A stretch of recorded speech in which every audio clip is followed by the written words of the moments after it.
What's up, YouTube? It's Dakota back with another video, and today I'm going to be going through the first monthly trading review on the channel. And essentially, what it is just a review of my performance on a monthly basis, and that's it. All right, so let's go get into it. Going to be reviewing July 2022, and it's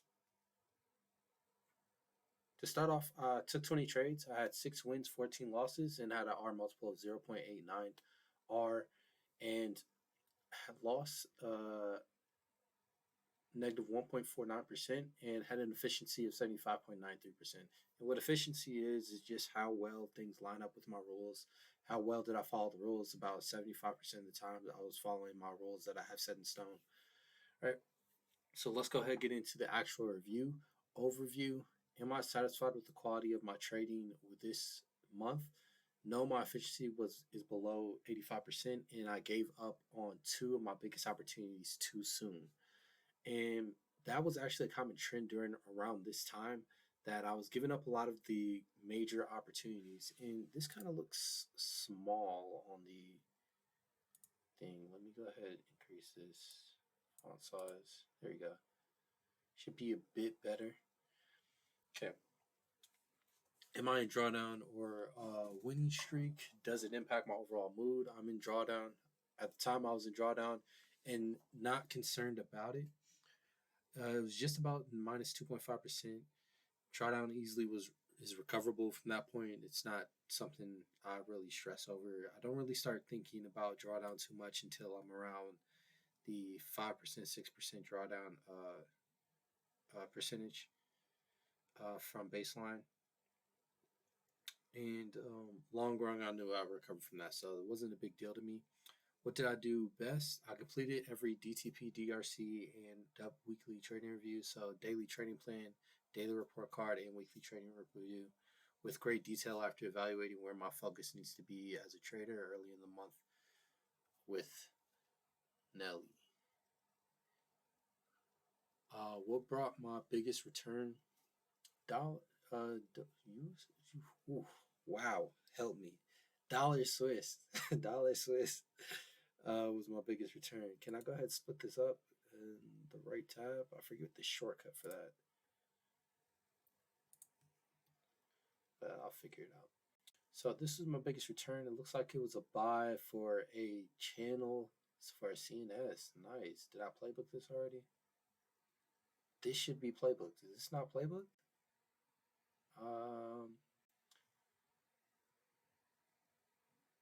So what a playbook is essentially a deeper review of my trades, and they allow me to stack up my best trades, and if I stack those up, I can figure out what setups I can risk more on because they have a higher probability, or I know how they tick. I know why they're moving and when it's really important for me to get in.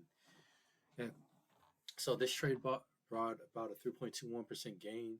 It was a descending channel play that was manually executed. And let me go ahead and tag this.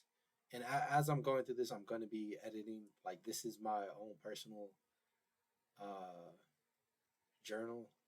So I guess you guys kind of see me editing the journal as well as we're continuing.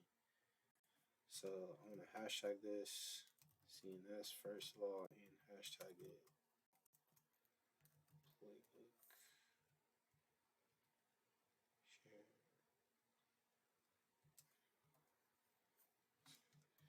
Okay, because that still needs to be done. What actions supported my performance?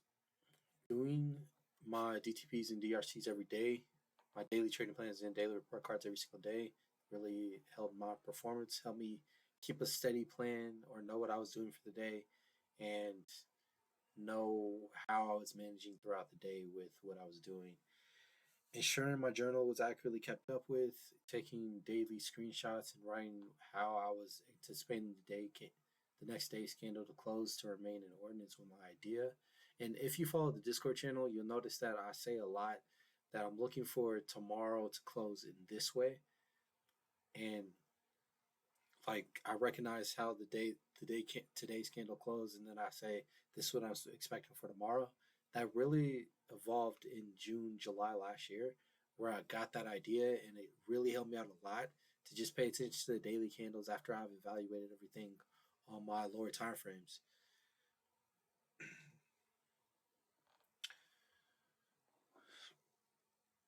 So that was a major lesson. Hashtag lesson. So something cool. If you want to use this, definitely try this out.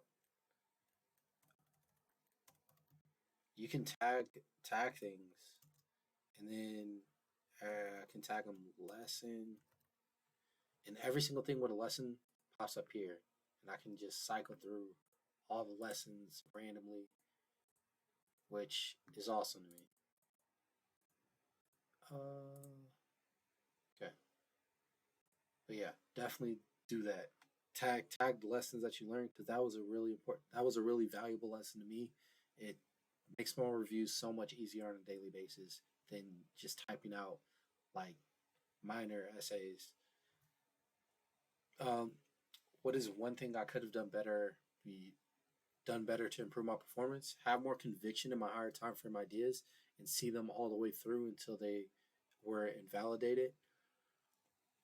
So during this time, there were some positions that I added a lot of size to, and they were based off higher time frames. But I wasn't really paying attention to why I was doing it, why I got into it, which was something typically that I saw in the weekly time frame.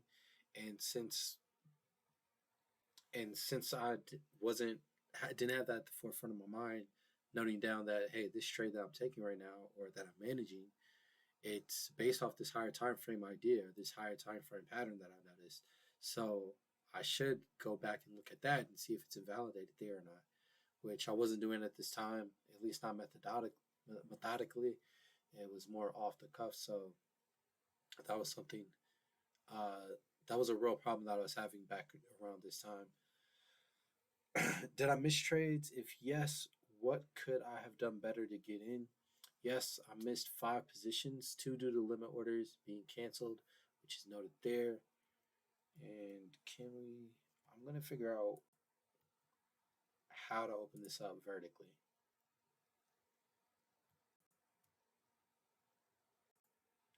Hmm.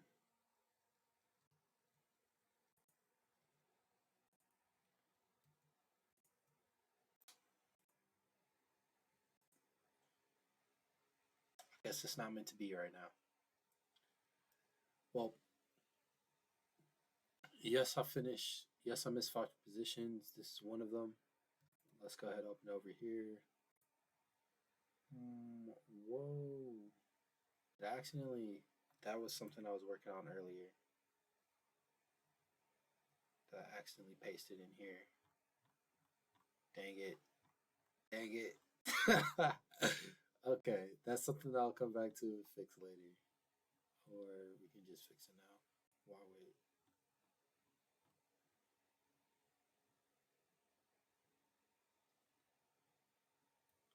But yeah, I'm working on converting my strategy or one of my strategies to uh I'm working on making it automated. So that was what that was. This is one of the positions, a really nice position. This is really clean. Of course, miss the cleanest setups and always catch kind of the messy ones or not the greatest ones. It seems like all the time, like you always miss the perfect idea, and that's because you can line up everything perfectly. But let's go and continue. One due to market reacting short of my limit order, and the daily.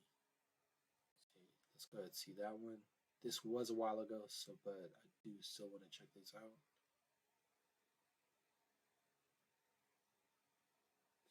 Section.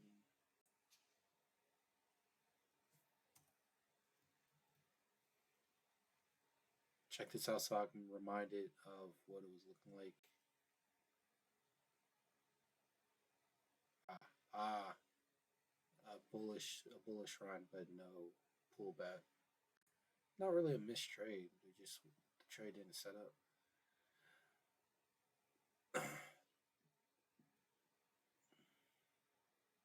The only I could double check. Only thing I could double check that my alerts. A way that I can prove is double check my alerts are set for my setups with higher time frame biases, so I don't easily forget about it. And I could keep my limits on until the end of the week or the next major level is broken instead of minor target being taken out. Number 8, can I recognize negative patterns in my behavior? Were there any negative patterns in my behavior during this month?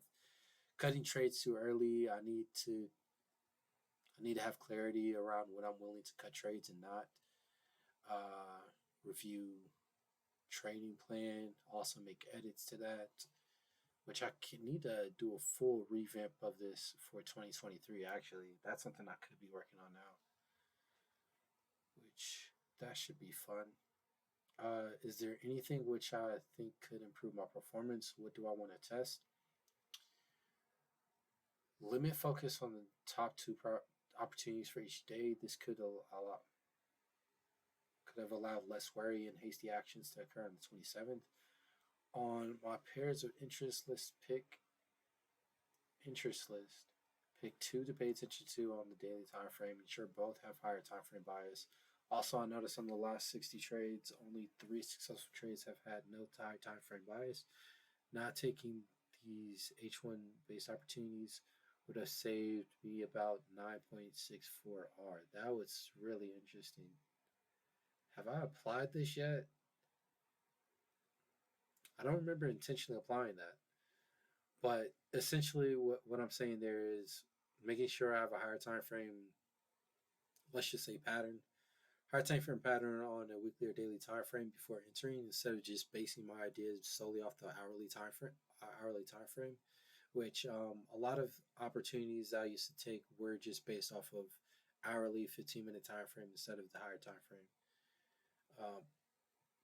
Because they gave me more opportunities. But in this situation, it saved me. I lost about 10R because I was focusing on the H1 time frames. And if I just got rid of that, I would have saved 10R. Right? So that is something very, very interesting to pay attention to, like especially moving forward. It's not much of a problem now because I do that. I do that anyway, but if I can find another idea like that, that would be very beneficial. Did the market favor my system or were conditions not optimal? Initially, I thought the conditions were not optimal because of past experience in the market in July. So I came in with some, expecting it to be downside, expecting not to have a huge winning month.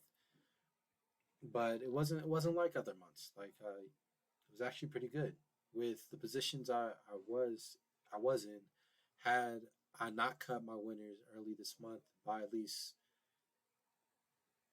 this month be at least I would be at least plus 8% gain, including the losses I took. So including that minus 10R, I still would have had an 8% gain over the course of that month, despite it. Is my risk management okay? We started off too high, but I was not aware. Thankfully, I mapped out the likelihood of losing 10 over the 100 trade. Yeah, just did a couple stats I typically do and made the adjustments I need to make. What is my focus point for the month? Focus for next month is to keep the limits I plan and put in market. I plan and put in the market on. Put in the market on. We need some proofreading here. if I plan the limit, I want to see it all the way through. Don't cancel limit. Okay. So if I put a limit on, I was canceling it before it even activated or price even came close to it because I wasn't used to setting limits around this time.